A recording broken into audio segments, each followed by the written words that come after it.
Let's pray. Lord God Almighty, thank you for the opportunity to once again come before you and serve the people of this county and folks that live and work at Stephenson Nursing Center. And just pray you help us discuss things that need to be discussed, to decide things that need to be decided, that do so in an amicable fashion toward each other with respect and dignity, and with the best interest of the folks that live and work there in mind. So I thank you and praise you for this time in Jesus' name. Amen. Thank you.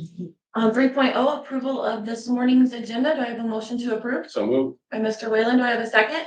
Second. By Mr. Meeser. Any questions? Comments? No. All right. All those in favor say aye. Opposed? Motion carries.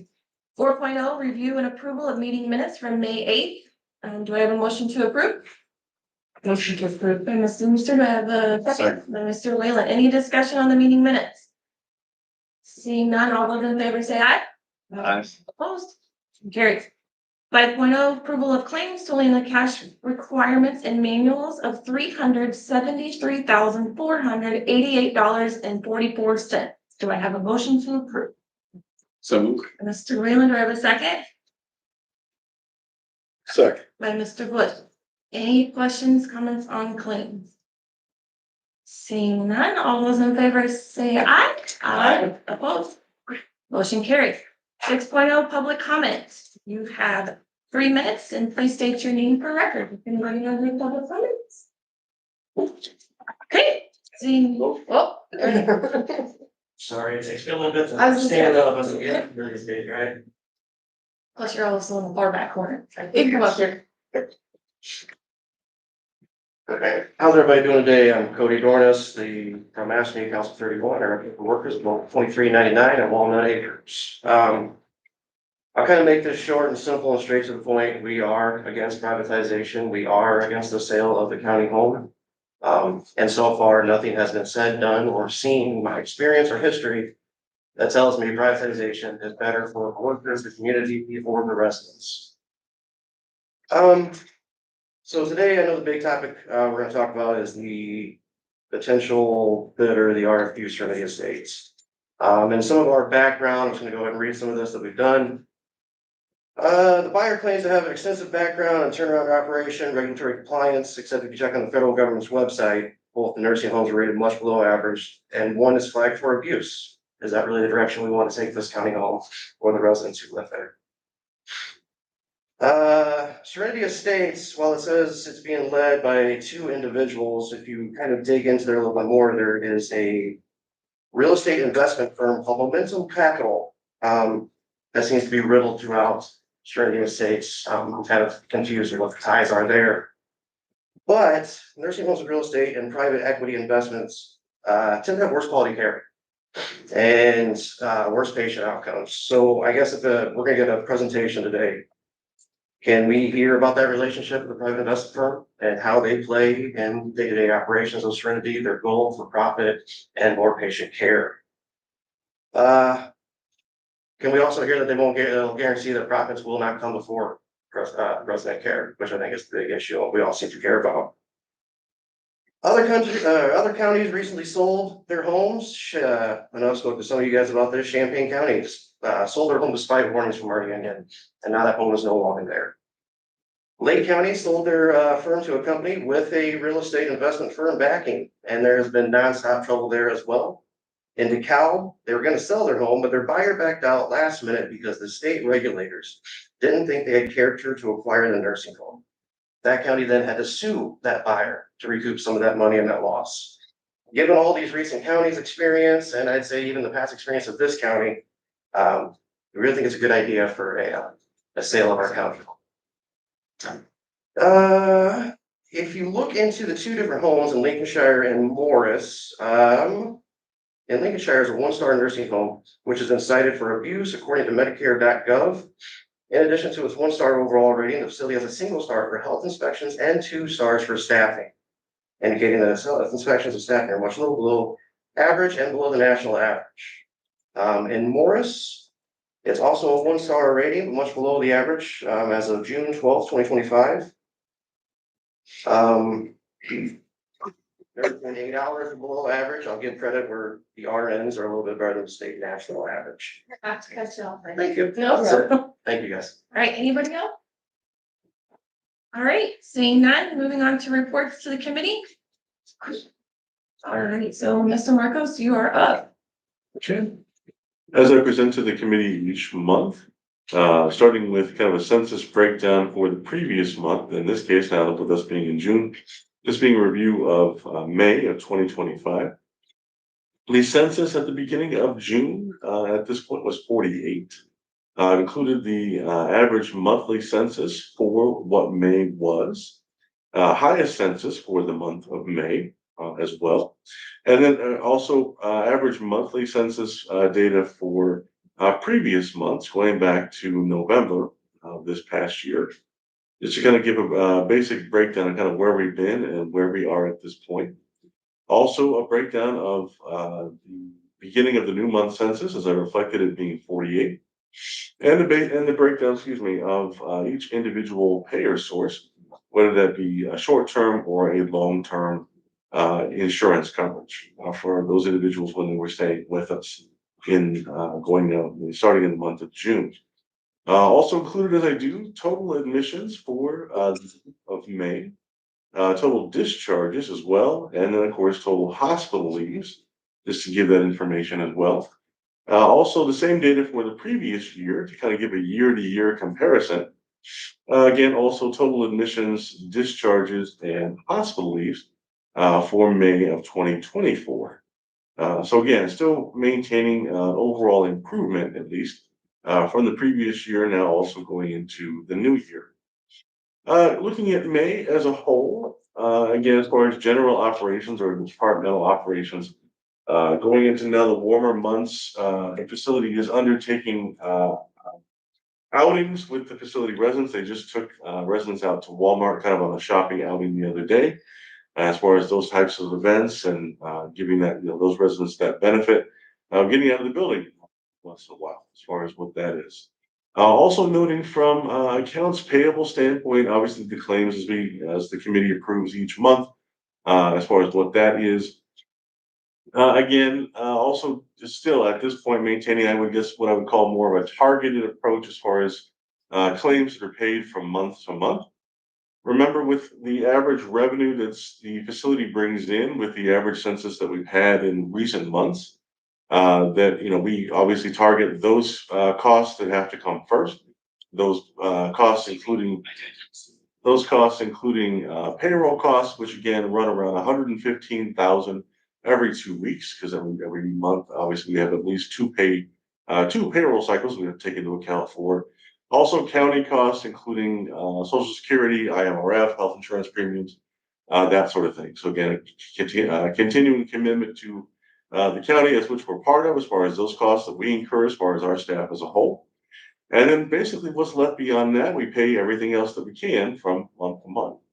As that accounts payable amount, as the committee has seen, even in the time that I've been on board now, continues to increase at this point. Also mentioning here too, as far as costs as a whole, the continued reliance on contracted labor, CNAs and nurses from agency labor continues to be a heavier and heavier reliance. That probably being one of our, if not the top cost for the facility. And of course, that goes hand in hand with our ability to hire qualified staff and be able to attract qualified staff, which I've gone into in previous committee meetings. So that being what it is, just so that the committees where we do have a continued reliance on contract labor at this point. And again, I would emphasize a heavy reliance on contract labor. From a marketing standpoint, again, just continuing our efforts to reach out to our various referral sources across the region, and our marketing director continuing those efforts in that way. For the month of May, God help us, no significant maintenance related costs or events relate for the month of May at this point.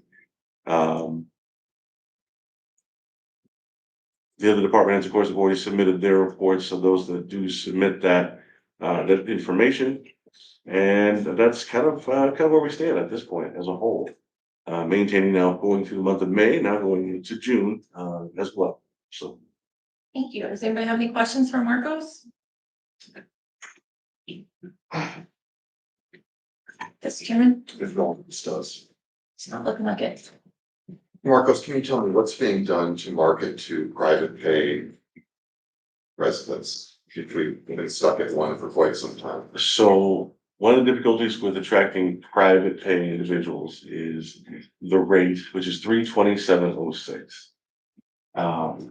That rate, which was a slight reduction, I think that took place in, I want to say October of last year, is directly in relation to the Medicare and Medicaid cost reports that were submitted by the previous management company. That had a direct effect on that rate, basically. As far as when we do receive that rate for Medicaid individuals, our public aid individuals. So our private pay, no nursing facility sets their private pay rate lower than what their public aid rate is. And so because of it being so high in comparison to some of our competitors in the area, it's been hard to attract people to come in for a private, private pay stay, whether that be for a potential long-term stay or even like a respite stay. It's been hard to do that because of our rate being what it is. So with our new data being put into the Medicare and Medicaid cost reports that went into now this year, my hope is that we maybe could have some adjustment in that rate then as well going forward, as far as our private pay rate, so that we can attract more of those. But right now we're kind of at a standstill because of that reason, because our rate not being able to really be adjusted because of our public aid rate of reimbursement being what it is. Can I ask a follow-up? Where would you like to see that rate be? So, just to kind of give an example, at $327.06 for a single bed, single private, semi-private bed, our competitors are probably closer to 300. So I mean, I would say probably at least maybe 315. Maybe a slight adjustment in that way at this point to make us more competitive with our competitors at this point. Do you feel like you would be able to attract more residents that way? And so just ballpark, how many do you think you could get that way? Again, giving us a little bit more of a competitive edge in that way, I would probably say that we could increase that by maybe 25%.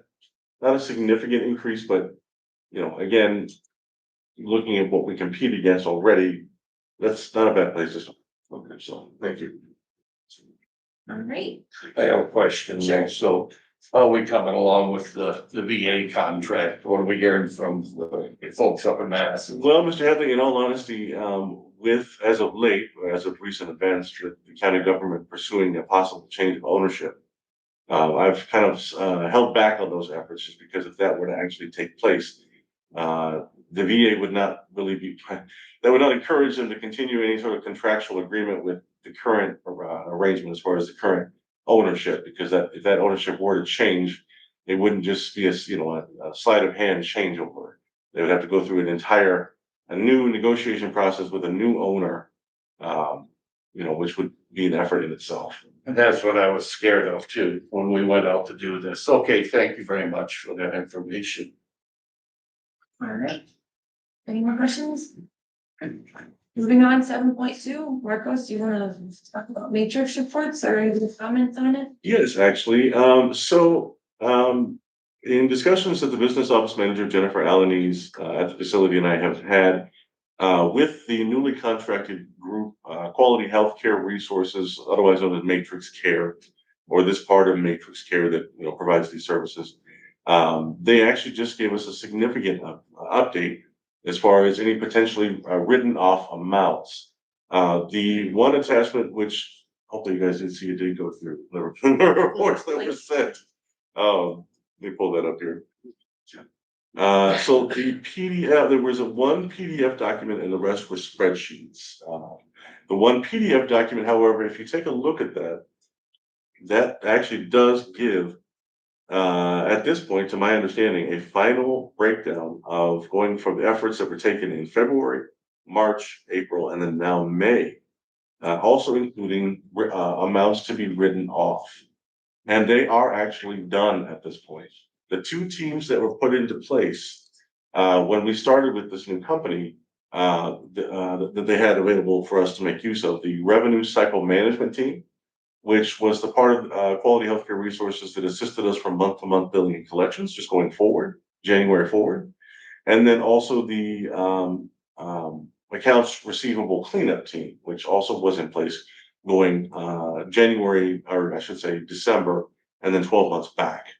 Those efforts are reflected in that PDF document, going for the efforts that they made for those months and the amounts that they've now established for those months, going from February, March, April, and now May.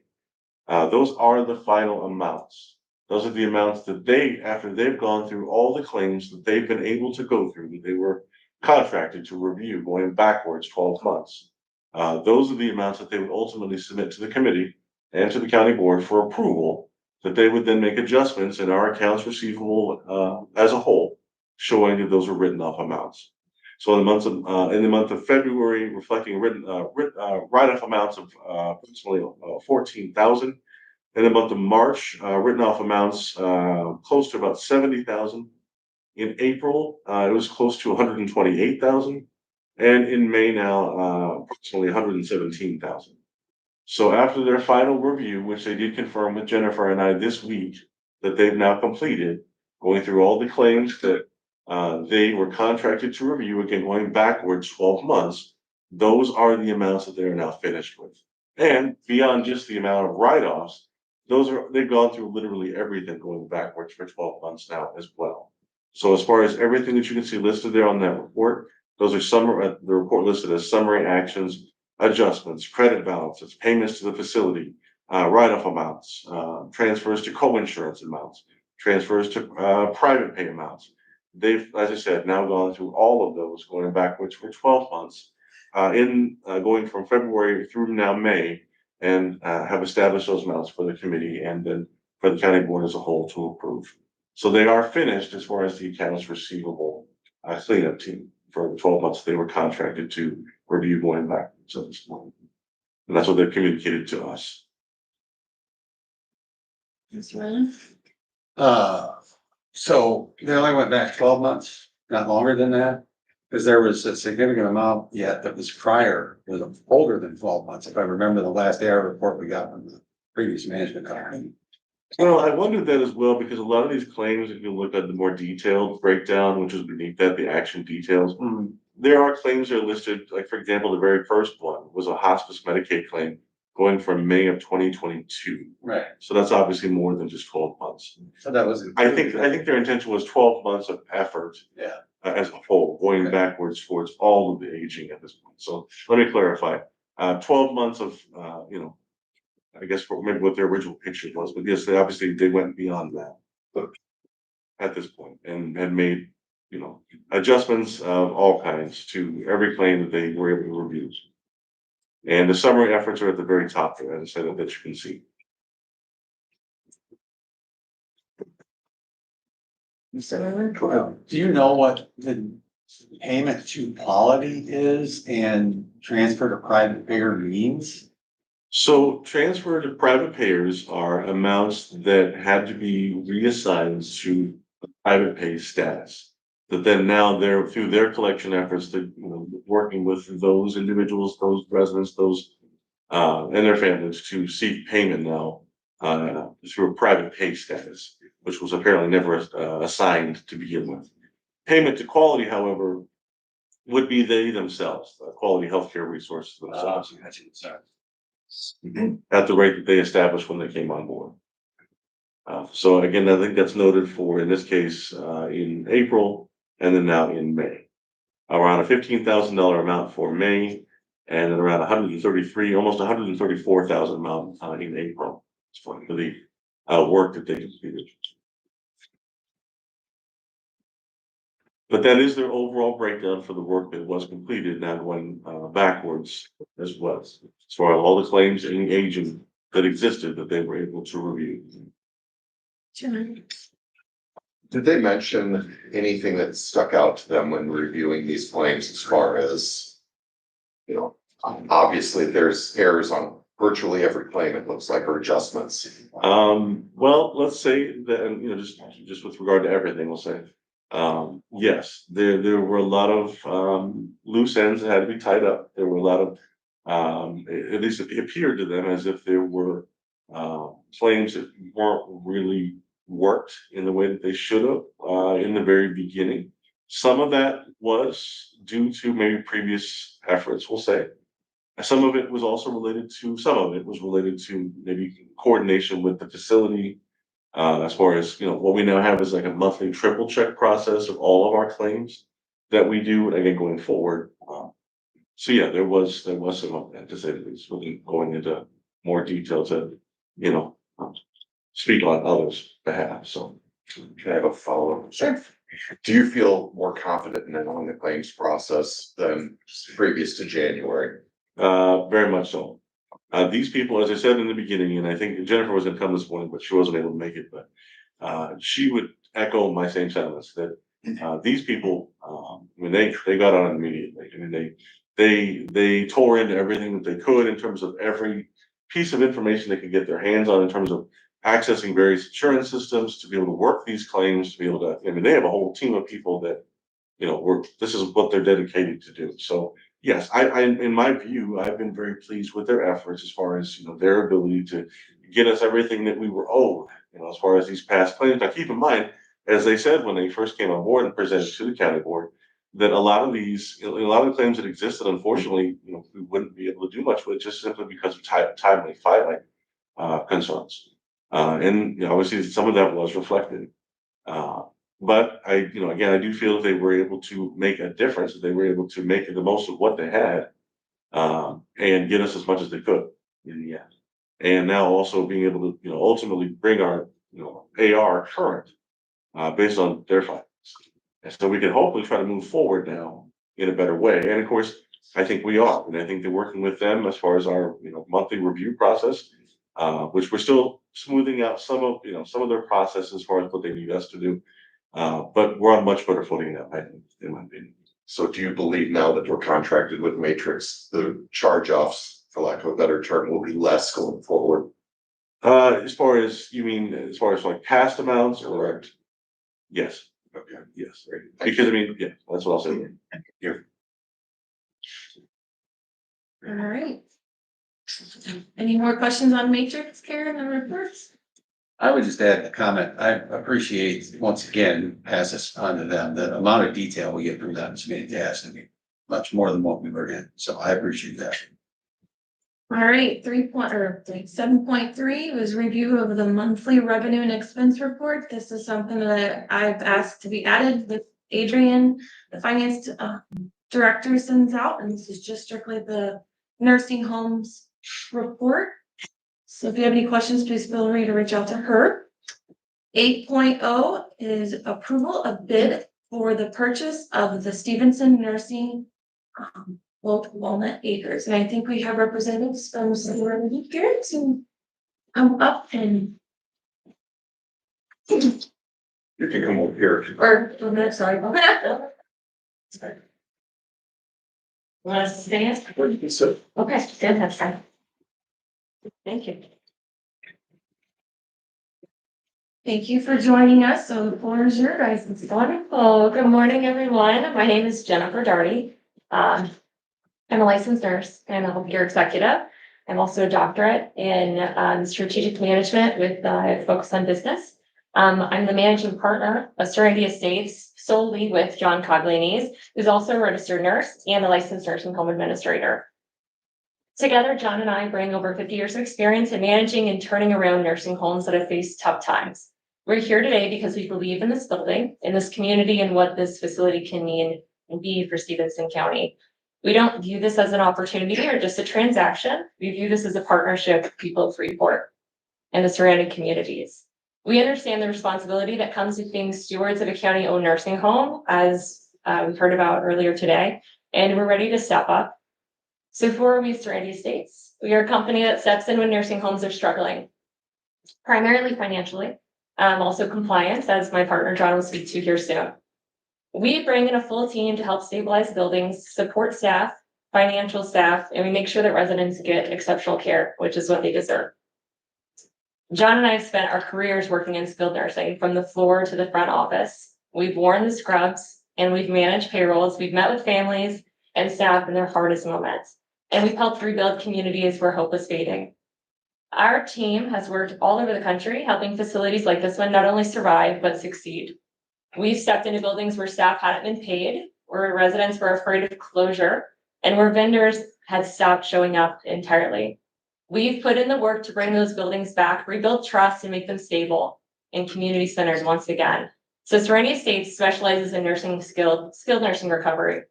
That includes fixing regulatory issues, negotiating better rates with managed care companies, as you spoke about the VA contract, working with unions. And we know that county-owned homes carry more than just a census, it does carry a history. It reflects how a community really takes care of its own. Our goal is to preserve that history while building a sustainable future. We're not here to take over and to make big changes or to hurt anyone. We're here to support what's already working, and we're here to fix what's not. So our commitment to you, Serenity Estates, is to keep all the staff, including the administrator. We would like to keep all of the team in place. That means to help everyone keep their job if they would like to. We understand that stability matters for residents, for families, and for staff. And we're not here to clean house. We're here to build on what's already good.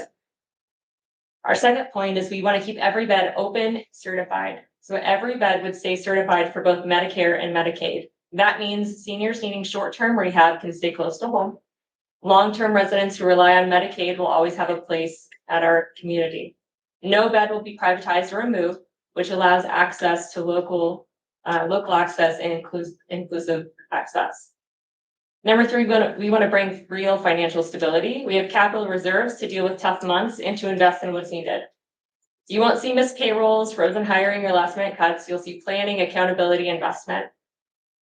Number four, we want to support the staff and residents, so we'll bring a full support team.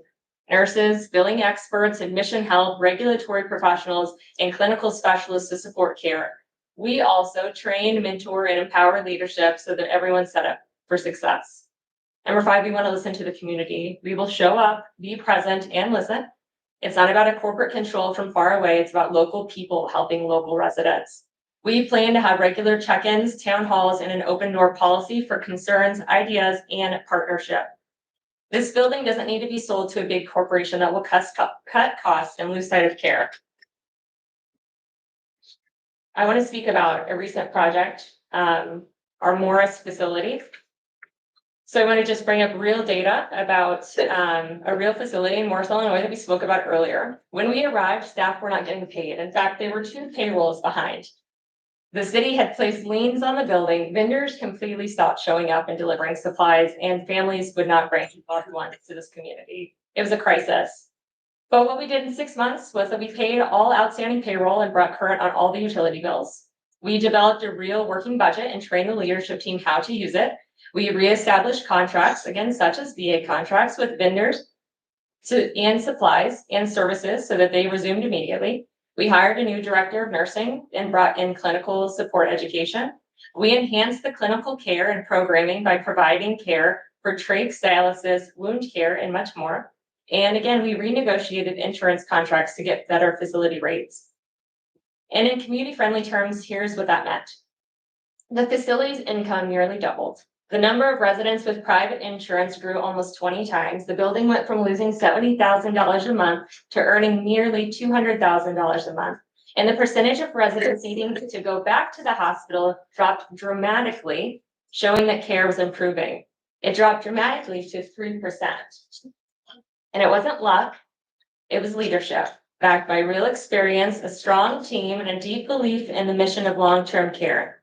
We didn't just save the building, we helped it become a place that the community could once trust again. So we're here. Why are we here for Stephenson Nursing Center? It's because, again, we believe that it's more than a facility. It is a vital part of your local healthcare system. It's where neighbors, grandparents, veterans, and community elders come to heal, to rest, and to live. It needs people who have been through tough situations before. This facility needs a team who knows how to lead with integrity and results, and it needs operators who care just as much about the people as they do about the finances, and that's us. We believe in rural communities. We believe every senior deserves great care close to home, and we believe this facility can succeed. So when you entrust us with Stephenson Nursing Center, you're choosing experience, compassion, and commitment. So we do ask that you allow us to help you keep Stephenson Nursing Center open, strong, and trusted. Thank you for your time, and we're open for any questions. I'd like to add one thing about Morris. It was also recently voted the #1 senior living facility in Grundy County. We've really, Jennifer, also is amazing besides with the financials. She's amazing with census development, her team. And they've helped that building and establish relationships with the hospitals. And we in the community, we're proud to say they're #1 right now. Would you speak to the abuse allegation at Lincolnshire? Sure. The abuse allegation at Lincolnshire that has the stop on the website is from May of 2023. That was previous ownership, and it was a previous management company. It's all over social media if you look for far enough. Allegedly, the previous ownership was Lacey left building, and the management had their timeline was off, so there wasn't staff in the building, enough staff. So the public health came in that day. They were there that day. They assumed the building that day, and they assigned 3 L tags. That's What date was that? May of 2023. When did we take over the building? And we took over September 13th, September 1st. We had to get special approval for this building through the bankruptcy court. So the owner that owned the building filed bankruptcy. We negotiated to purchase the building, which we are doing. And we also took over as the management company to come in and manage the building. Jennifer and I went to federal court. The federal court was going to close the building. CMS was there, the Attorney General, I think it was, lawyers were there, and they were closing the building. Doing an immediate evacuation plan had to be written. They wanted to evacuate the building. The building is beautiful and a beautiful area. The judge met with our attorneys and us and said, "You're willing to pay the payrolls?" We said, "Yes, we'll pay the payrolls." That's both buildings we did this with. We took over payrolls, healthcare insurance, and billing. And the judge immediately said he's not going to close the building that a company that we have established backgrounds in long-term care and recovery. So the judge overturned it and said the building will stay in place and we move forward. Now we have a good relationship, we have the HUD approval, and we have moved forward with the building. And the building has done a drastic turnaround. Their census is almost 40 patients a day. Can you clarify the bankruptcy happened before we took over the building? Yes, the bankruptcy took place, has nothing to do with us. That had to do with the previous owner. And the Welshire, which has nothing to do with us. That's nothing to do with us. We're Serenity Estates. And can you speak to our HUD approval? We're approved, yeah, we were recently approved, lots of paperwork, takes time, and we're approved by HUD for all, so we are now moving forward. So we're able to do a lot of, like with the HUD approval now, we're able to do all the improvements to the buildings that we need. So we're doing a lot of projects right now. We're remodeling units. Anything that needs to be done, we're basically taking care of from a physical plant operations as well. And one of the things I like to say is, my background is, like Jennifer said, our backgrounds have over 50 years. Been doing this for over 30 years. I can tell you that I worked for public health, IDPH, for 6 years as a state monitor. I was called in for the abuse, the wounds, the big things. I would go in at 4 a.m, central Illinois, all over to rural areas. I'm familiar with Rockford. I worked, I took a sabbatical while my wife was going back to nursing school. She's also a nurse for Northwestern, and she now works for us too. But I worked for Presence Health. I'm familiar with Rockford. I had Ascensions, St. Anne, St. Joe, Cormorant. I've been up here, so I'm familiar with the area a little bit. It's been a little while, but I'm familiar enough to jump back in. I still know people. I know the former administrator of the county home. Actually, she's the person that told us about the building a little bit more and intrigued us, and that's what brought us to the table. Also, Shannon. So, yeah. So she now lives in Georgia. Could you speak of Serenity Estates versus the current management company? So, and we have nothing disparaging about your current management company at all, and because we understand. We know them. They're good too. But my understanding is your organization is looking to have a senior living facility. You want a home for people in the area the seniors, the elderly to be taken care of when they have a skill need. In a home they might have to stay with and be taken care of. Your facility that you're looking at, that your management has now, it runs 8 buildings in Illinois. Maybe more, but what I saw was 8 buildings. With their 8 buildings, 7 of them are psychiatric facilities. If you're looking to become a psychiatric facility, okay, I understand why you're working with them. They run 7 hardcore psychiatric facilities. 3 of them are nursing homes. 2 of them are hardcore psychs. And the other one is a mixture. We're not looking to become a psychiatric facility. Jennifer and I, we travel the country. We work with CMS, we work with owners to get people out of trouble. We've gone into psychiatric facilities and we've helped them get out. That's not what we want. Now, that's why we took the choice to work with an investor to come on and make good homes. We were traveling the country doing that. And we thought, why don't we do it to help people and do sustainable, something we can work with and keep and be proud of.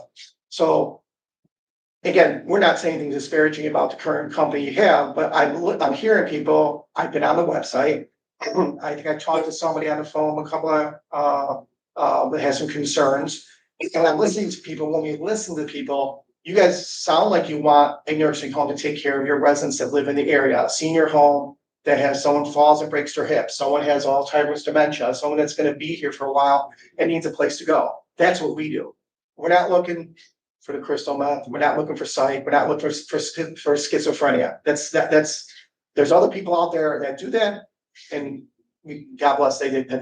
They do a great job. And if there's a need for that, that's great. But we're not that people. We're When trying. did we decide to incorporate Serenity Estates and who owns Serenity Estates? Jennifer and I own Serenity Estates 50-50. We have a long history together. But when did we incorporate? We incorporated over a year ago. But we announced it recently. Excuse me. We announced it recently because we're doing the branding. You know, we were busy in the trenches. We're fixing the buildings. We're working out. We weren't concerned about making a marketing headlines for Jennifer and I. We were more concerned with working the buildings. I think we've done a good job in the first year. Serenity Estates in Lincolnshire also has turned around and done great things. That's a building nobody would take. If we didn't take Serenity Estates of Lincolnshire, it would have been eventually been bulldozed. And so we saved a home with 77 residents that didn't have to be displaced too.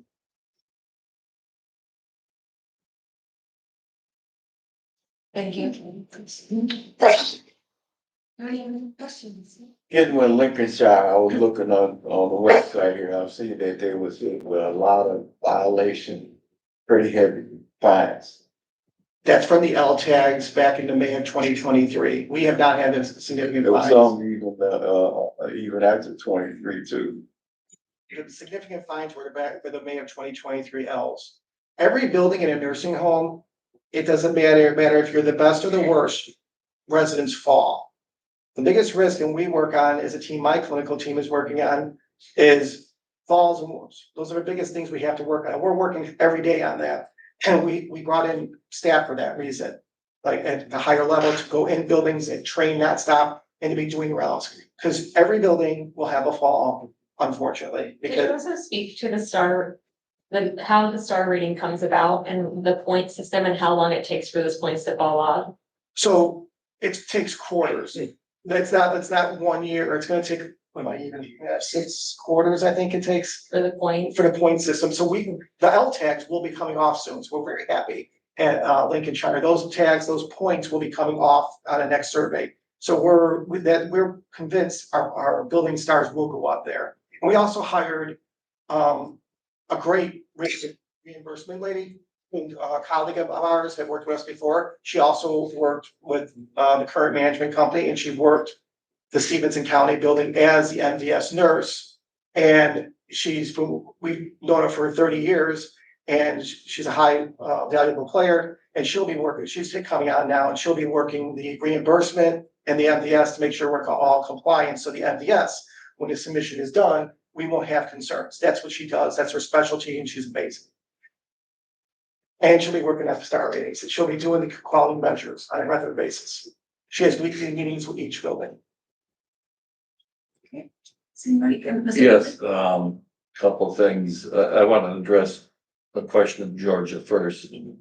So On May 8th, we did RFQ. How did we post it the next day on May 9th? Was online and then the was run in the paper, What paper? Freeport Journal, Freeport Journal Standard, so how many days? 5 days, In the Journal Standard, and it was put on our county website. correct? Okay, question to you, ladies and gentlemen here.